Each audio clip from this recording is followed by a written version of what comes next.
NewGenGamers.com.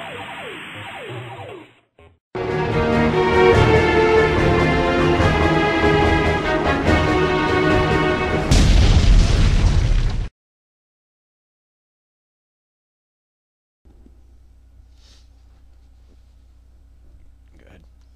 Alright, welcome to another Console Wars the Past here. We are doing the N64 era, and this is the final chapter in this one. We are doing Majora's Mask, is pretty much the N64's final big game, so the last hurrah, if you will. So we're going to go out with that one, because that's kind of the fitting way to end this system. So check it all out at newgengamers.com. And I'm Ron. I'm Ray. I'm Luke. And we're not gay. At least God, I hope not. Luke? In case anyone was questioning. Definitely not. And in case anyone was wondering, we'll just state that now.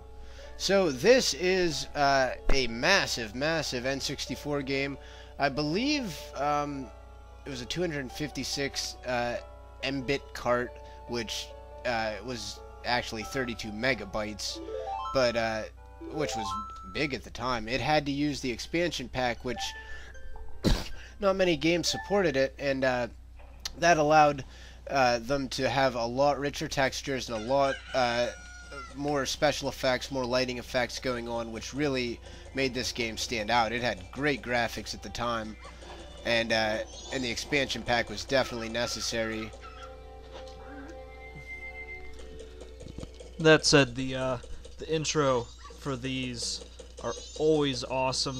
Nintendo always makes a nice intro. They may use the in-game graphics, but I think that just, kind of gets you ready for the game a little bit more and draws you in.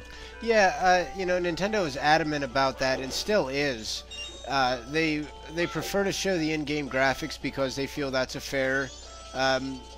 it keeps you in the same game world. Essentially, why show basically low-res textures and then a pretty cutscene? Keep it kind of consistent the whole way through, rather than pushing it to where, oh, look, this part's pretty, but this part's okay looking. Yeah. The Final Fantasy series was kind of notorious with that. You'd see this beautiful cutscene, and then it's like, oh. That's what it looks like? Yeah, and it was jaw-dropping, but, I don't know, Nintendo didn't like to do that. They also, still to this day, don't believe in audio recording, really. You don't hear much voice acting in their games, which I think they should do that, but, that's just not what they focus on. Their staple characters, they really don't give voices to outside of Mario. Like, Link has really never spoken. He's had the same yeah for like 10 years now. Here it is. But He still does that to this day.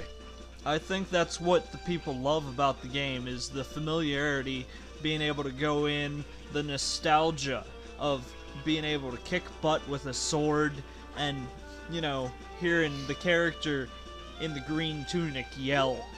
Yeah, absolutely. And I think, it's one of those things where if they had given him a voice, then we'd have to make that part of the character, whereas Link's always been kind of a mystery character. He always kind of changes. They've filled in a backstory with him where there's one Link every age and one Zelda, and he has to save her, whatever. But, it's always kind of a mysterious, you make up what you think's going on kind of thing, and I think that was always really novel.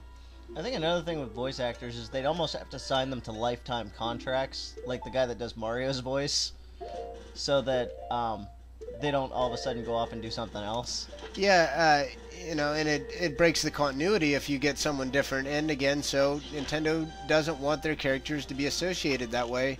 They want the game and the character to stand out, not whoever's voice is doing it. Uh-oh. Exactly. Getting attacked. So you see the Z-targeting here, which was the innovation that Ocarina of Time created, has been ripped off dozens of times now as the way to control a character in a 3D world and lock onto your enemies. Now, in this game, you really can manipulate time a lot more than you could in Ocarina of Time. You want to do a little bit of time manipulation, Ron? Maybe slow down the in-game clock here. Now, if we go over to our trusty list of songs.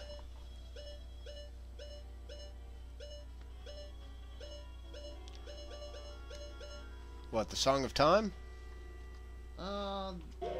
You'll need to play the inverted one. Just a second. Now that one will take you back to the beginning of the first day.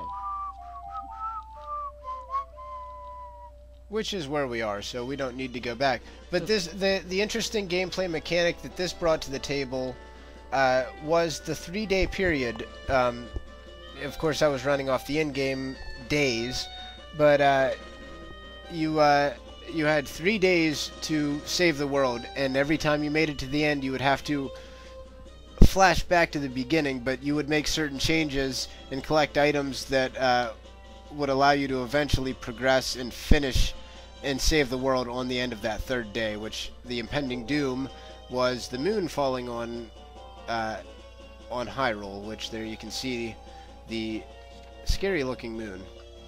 Defeating the bosses would stay, and finishing certain objectives would stay within the timeline. But then you would go back and other things would disappear, like your items and such. And here's one of the most annoying and worst auxiliary characters ever. Tingle. Tingle wants to be a fairy, but He he's have to try too hard. he really doesn't. He really needs to quit trying because he's there. Yeah. I like the red tights over the green outfit. That's That's really very nice. superhero-esque. Yeah, so we're gonna run away from him because Yeah. I don't think he should be around children. Yeah, because I don't know, maybe he likes Link a little bit more than just, your standard map giver. Now, back to the subject of the graphics. I think because they don't change the graphics for the cutscene, they put a little bit more time into the gameplay graphics. And if you've played most of the RPGs for the PlayStation game, you'll recognize that the in-play graphics for them are far less than what this is giving you.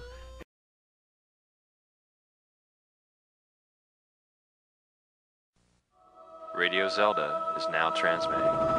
He's playing. He's playing. I knew it. Just a reminder, 72 hours remaining until the end of the world. I knew it was coming. I knew it was coming. I knew it was coming. I knew it was coming. Local time 12:30, and if you're listening, He's gonna make it. I know he's gonna make it. I'm not sure how to say this, but there's just not a lot of time left.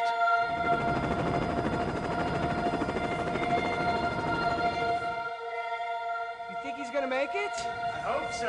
And hey, listen, kid, I don't know if you can hear me, but you're all we've got. So good luck. Play hard. Win this one, will you?